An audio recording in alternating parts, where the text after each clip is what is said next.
Hello everyone, welcome to outlet. আমি আছি তোমাদের সাথে ইবনুল করিম নাফি, তোমাদের ফিজিক্স ইনস্ট্রাক্টর।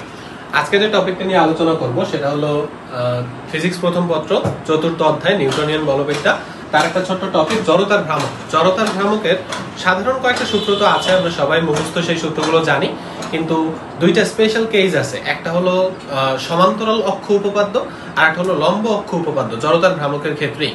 তো আমরা আজকে সেই জড়তার ভ্রামকের সমান্তরাল অক্ষ উপপাদ্যের থিওরিটা দেখব এবং একটা ছোট্ট ম্যাথ করব।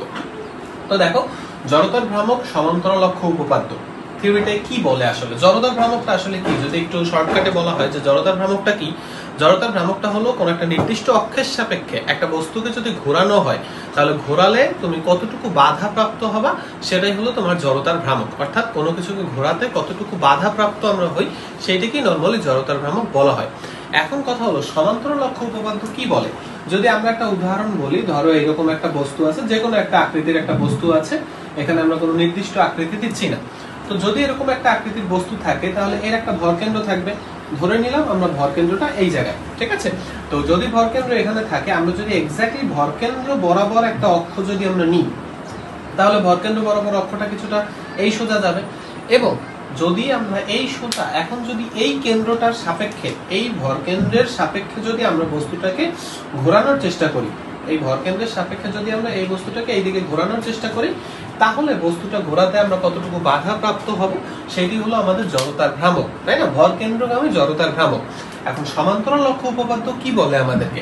সমান্তরাল অক্ষ উপপাদ্য বলে যে কেন্দ্র থেকে একটা অক্ষ যাইতে পারে, ঠিক আছে, কিন্তু এই কেন্দ্রগামী ভরকেন্দ্রগামী অক্ষের সাথে সমান্তরাল যদি আর কোনো একটা অক্ষ আমরা আনি, এরকম এখানে যদি একটা অক্ষ আনি, আমরা ধরে নিলাম এই অক্ষটার নাম ছিল আমাদের এক্স ওয়াই অক্ষ। এখন যদি এখানে আমরা একটা এই অক্ষের সমান্তরাল আর একটা অক্ষ যদি পি কিউ অক্ষ আনি, তাহলে এই অক্ষের সাপেক্ষে যদি এই বস্তুটাকে আমি যদি ঘোরাতে চাই, তাহলে এই অক্ষের সাপেক্ষে আমরা কতটুকু বাধাপ্রাপ্ত হব সেটাও হবে এক ধরনের সমান জড়তার ভ্রামক। এবং সেই ক্ষেত্রে আমাদেরকে নর্মাল যে ফর্মুলাগুলো আমরা পড়ি সেই ফর্মুলা, অর্থাৎ I = mr², ওই ফর্মুলায় কিন্তু হবে না। এবারে এই অক্ষের সাথে সম্পর্ক করে এই সমান্তরাল অক্ষের সাপেক্ষে জড়তার ভ্রামকটা বের করতে হবে। এবং তার জন্য একটা সরাসরি সূত্র আছে। সূত্রটা কি, তোমার এই যে IPQ, অর্থাৎ এই যে সমান্তরাল অক্ষটা আছে PQ, এই PQ অক্ষ বরাবর জড়তার ভ্রামকটা হবে হলো IG। IG এর পরিচয় কি? IG হলো যে বস্তুটাকে তুমি ঘোরাচ্ছ সেই বস্তুটার ভরকেন্দ্রগামী যে লম্ব অক্ষ, অর্থাৎ যে লম্ব অক্ষটা এক্স্যাক্টলি ভরকেন্দ্র দিয়ে যাচ্ছে সেই অক্ষের জড়তার ভ্রামক, তার সাথে যুক্ত হবে mh²। এখন এই mh² এর পরিচয়টা কি? m তো অবশ্যই বস্তুটার টোটাল ভর, কিন্তু h এর পরিচয়টা কি? এই h এর পরিচয়টা হলো এই যে ভরকেন্দ্রগামী যে অক্ষটা এবং যে সমান্তরাল অক্ষটা, এই দুইজনের মধ্যবর্তীতে একটা দূরত্ব থাকবে। এই দুইজনের মধ্যবর্তী দূরত্বটাই হলো আমাদের h। তাহলে যদি আমাদেরকে সমান্তরাল ভাবে থাকা কোনো অক্ষের জড়তার ভ্রামক বের করতে হয়, তাহলে দুইটা জিনিস লাগবে। একটা হলো এক্স্যাক্টলি ভরকেন্দ্র থেকে যাওয়া জড়তার ভ্রামক এবং ওই বস্তুর ভর, আর ওই দুইটা অক্ষের মধ্যকার দূরত্ব প্রয়োজন, তাহলেই আমরা যে কোনো জড়তার ভ্রামক বের করতে পারবো। তাহলে এবার আসি এই রিলেটেড একটা ম্যাথ। দেখো এখানে কি বলছে, ম্যাথের কোশ্চেনটা যদি পড়ি, 0.5 কেজি ভরের একটি মিটার স্কেল। দেখো চিত্রের মাধ্যমে যদি দেখাই, এখানে কি বলছে, একটা মিটার স্কেল আছে, একটা মিটার স্কেল আছে। আচ্ছা, মিটার স্কেল কি আমরা কি সবাই চিনি? মিটার স্কেল হলো যে স্কেল দ্বারা 1 মিটার নির্দেশ করা হয়। অর্থাৎ এই স্কেলটার সম্পূর্ণ দৈর্ঘ্যের কথা যদি আমরা বলি, তাহলে সম্পূর্ণ দৈর্ঘ্যটা হবে কোথায়? 1 মিটার, পুরো দৈর্ঘ্যটা হবে 1 মিটার, ঠিক আছে। তাহলে এখন কথা হলো 1 মিটার স্কেলের 20 সেন্টিমিটার চিহ্নিত দাগে, অর্থাৎ 20 সেন্টিমিটার চিহ্নিত কি, আমরা যদি এইটাকে ভাগ করতে চাই, তাহলে এক্স্যাক্টলি মাঝখানে হবে কি 50 চিহ্নিত দাগ, তাই না? তারপরে এখানে হতে পারে তোমার 10 চিহ্নিত দাগ, এখানে হতে পারে 20 চিহ্নিত দাগ, এখানে হতে পারে 30 চিহ্নিত দাগ, এখানে হতে পারে 40 চিহ্নিত দাগ, এরকম এখানে মাঝখানে হবে 50 চিহ্নিত দাগ, এরপরে 60 চিহ্নিত দাগ। এরকম একটা মিটার স্কেল আমাদের তৈরি করা হয়, ঠিক আছে। অর্থাৎ 100 সেন্টিমিটারে কি আমাদের 1 মিটার, তো সেই হিসাবে আমাদের এরকম করে একটা মিটার স্কেল তৈরি করা হয়। এখন বলছে যে এই মিটার স্কেলের এই যে 20 সেন্টিমিটার দাগ, এই 20 সেন্টিমিটার দাগ বরাবর যদি তুমি একটা অক্ষ তুমি যদি আঁকো, এই 20 সেন্টিমিটার দাগ বরাবর যদি তুমি একটা অক্ষ আঁকো, এই অক্ষের সাপেক্ষে যদি স্কেলটাকে ঘোরাও, তাহলে তোমার এখানে জড়তার ভ্রামকটা কত হবে সেটা জানতে চাইছে। এখন দেখো এখন আমাদেরকে যদি এই অক্ষ বরাবর জানতে হয়, এই অক্ষের আমরা আবারও নাম দিলাম ধরো পি কিউ অক্ষ, তাহলে আমাদেরকে ফর্মুলা কি? ফর্মুলা হলো আমাদের I P Q is equals to I G, ভরকেন্দ্রগামী অক্ষ। ভরকেন্দ্রগামী অক্ষ কোনটা? একটা মিটার স্কেল, নিশ্চয়ই এটা একটা সুষম আকৃতি। সুষম আকৃতি হলে এর ভরকেন্দ্র কোথায় হবে? এক্স্যাক্টলি মাঝখানে হবে। আর এক্স্যাক্টলি মাঝখানে হওয়া মানে কি? এর ভরকেন্দ্রগামী অক্ষটা কোথায় হবে? এক্স্যাক্টলি এই 50 দাগ বরাবর, অর্থাৎ একটা মিটার স্কেল 100 সেন্টিমিটার, তাহলে তার মাঝখানে 50 দাগ বরাবর হবে আমাদের ভরকেন্দ্রগামী অক্ষ এক্স ওয়াই।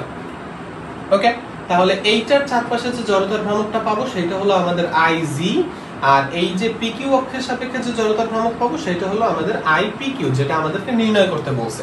তাহলে আই জি প্লাস হবে কি? প্লাস হবে এম এইচ স্কোয়ার। এখন দেখো এখানে যদি আমরা সলিউশন লিখি, তাহলে এখানে অলরেডি আমাদের মিটার স্কেলের ভর কি বলা আছে কোশ্চেনে? 0.56 কেজি বলা আছে, তাই না? তাহলে এম এর মান অলরেডি দেওয়া আছে।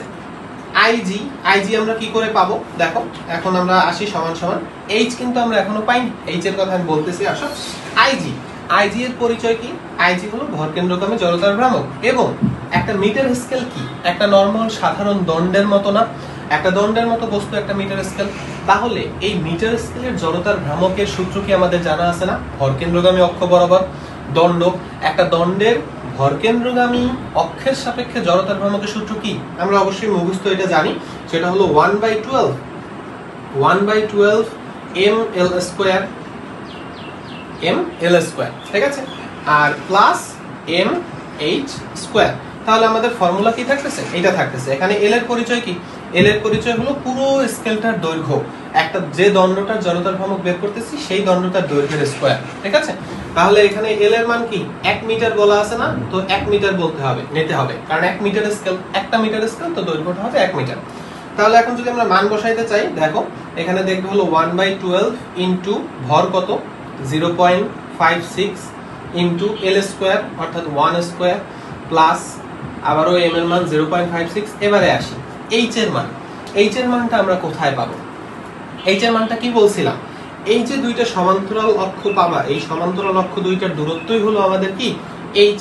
তাহলে এখন একটু কমন সেন্স দিয়ে বলো তো, এই স্কেলটার এই যে শুরু থেকে এই পর্যন্ত হলো 50 সেন্টিমিটার, তাই না?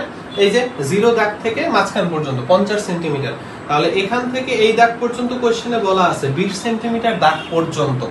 তাহলে আমাকে একটু বলো তো, এই যে মাঝখানের এইটুকু কি? 20 দাগ থেকে 50 দাগ পর্যন্ত মিটার স্কেলে।